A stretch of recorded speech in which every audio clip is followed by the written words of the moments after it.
Welcome to Abstralbras. In this video, I will show you how to remove a Google account permanently. Maybe you have more than one Google accounts and now you want to organize your accounts for better control.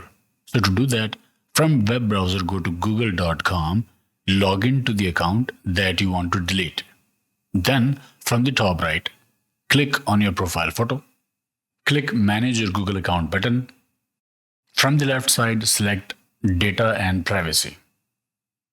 Scroll all the way down and select Delete your Google account. Provide password. And on this page, they say, please read this carefully. It's not the usual blah blah.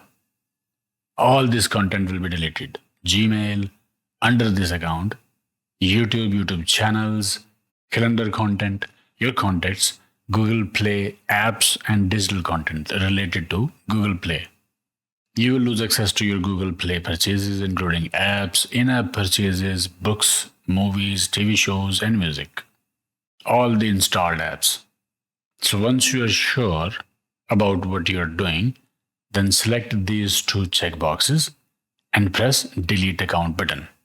It will delete your Google account and all associated apps under account, including Gmail, YouTube channels, and everything.